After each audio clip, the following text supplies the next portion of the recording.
with the untimely death of Sushant Singh, I guess tomorrow we will see a massive flood of posts on depression and people requiring to go to doctors and seeking help, and that it keeps occurring, and an event like this would trigger that entire thing again. So I would like to record this short video because it's a situation that I always been very worried about, and I've written about it, but I think I'll repeat the core idea that is scary, that is very important for India. First is that there is some kind of an understanding that is being spread as that depression is an illness that doctors know about, like malaria or TB or something like that.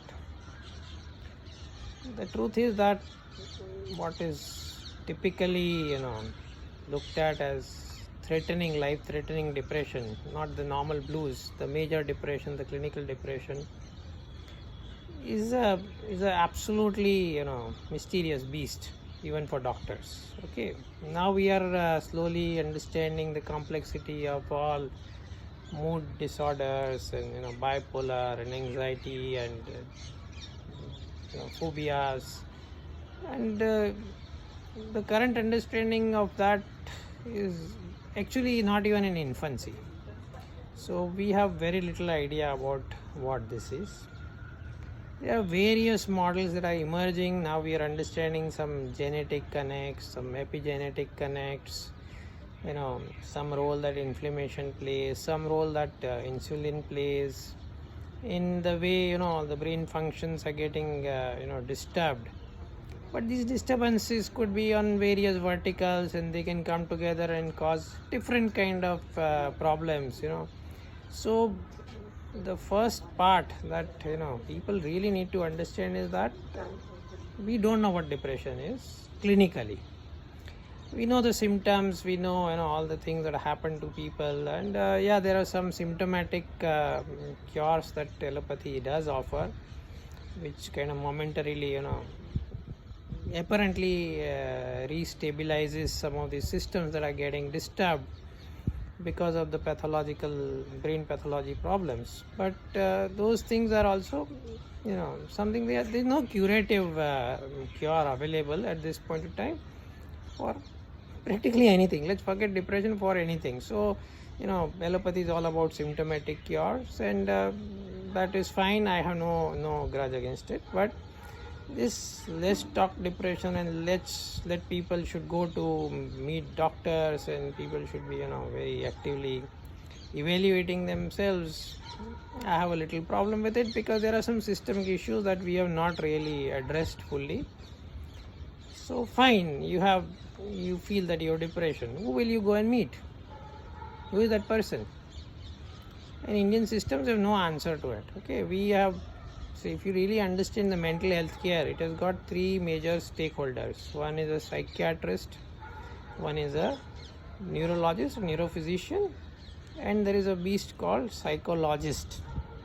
So psychiatrists and neurologists are basically doctors, MBBSs, who are psychiatrist is basically taught the chemical pathology of the brain, and he can readjust the chemical disturbances.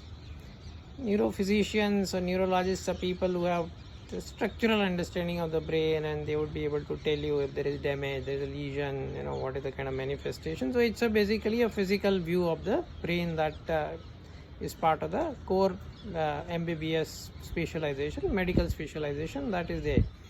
But beyond this psychiatrist and neurophysicians and neurologists, what we have is called psychologists. Now psychologist is expected to be the first line of defense, like the people you go to when you have a problem, so that they can guide you further about where you should be going.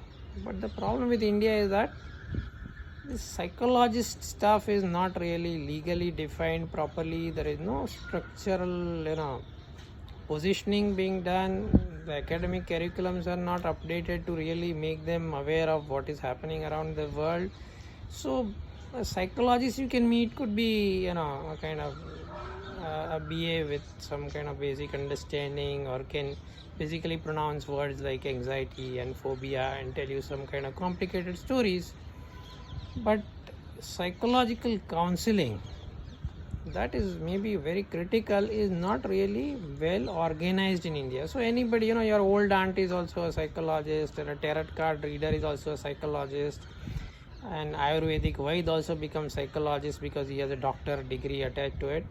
So you have tons of these people practicing psychology. Now that is where you have a very big issue, because God forbid, and you feel that you read too much about these kind of episodes of suicide and maybe the environment of corona around you, and you feel that you are depressed and you need to seek clinical help, and you go and meet a psychologist, then I have no idea what is the way you would be heading, because there is no legal liability, neither is there a legal recognition of that professional. So it is extremely dangerous currently for anybody to start seeking help for a mental problem, because we are not really equipped with the kind of people who should be there doing it for us. So my very sincere request to people who would be posting this let's talk depression kind of stuff tomorrow is to answer this one question about, okay, you're depressed, who do you go and meet? And I have a very simple recommendation actually, because I think what maybe corona pandemic has done to the world is that there is a realization that is coming across about the shallowness of allopathy as a curative practice. It is a great symptomatic relief provider at times, but as far as these kind of malaise, which are systemic malaise, basically all these mental problems that we are looking at are some kind of overall disturbances that even medicine is now recognizing them to be. So immediate cures are not available, and at times there is a great possibility that you don't have any disease, but you get caught into the web of curing it and you get worse.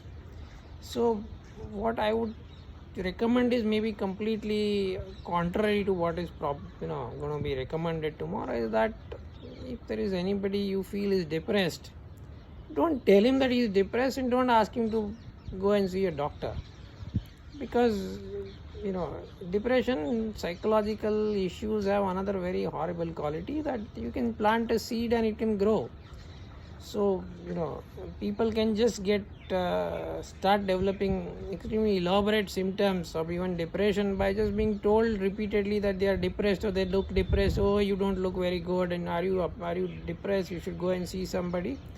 I think it's a very, very risky recommendation that you can give it to anybody. So major depression is not that common. Major depression or bipolar disorders, which are clinically so really limiting the quality of life, are not that commonly seen across the globe. So a primary diagnosis can be better limited to it being momentary blues or not feeling good because of circumstances than some kind of a brain pathology problem that clinical depression is.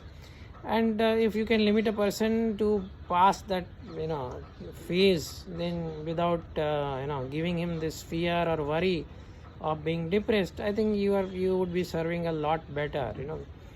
And anybody who feels that this is something that is wrong and allopathy has cures and all, I recommend that you read a lot about what is happening across the world, and you start realizing that there are just too many factors now emerging, and it is very difficult for us to keep track of this entire phenomena.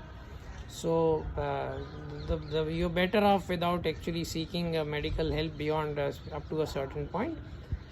When it is genuinely a depression, most probably you will feel so bad that you will anyway go and see a doctor. So it's just like what you do with COVID. Most of us are asymptomatically depressed. Some of us have mild symptoms of depression, and a very rare number of us actually really need to kind of be put on ventilator kind of a situation. So I think the better choice is to hope for the best and avoid getting caught into the web of getting cured.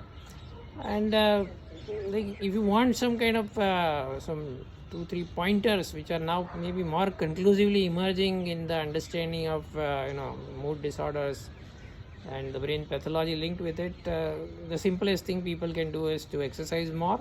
That is maybe one of the the best cures for practically settling all the mental disorders. And there are two more things which are now becoming more recognizable. One is that diabetes or insulin regulation holds a great plays a great role in how your brain functions in brain health.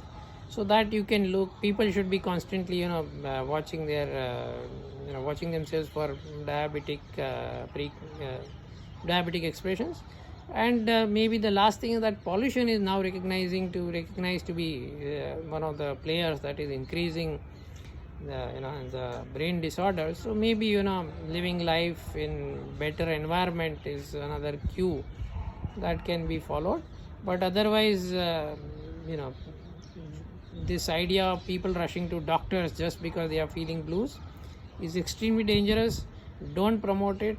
Don't talk depression. As long as you, as far as possible, avoid using the word depression, and you are fine. Thank you.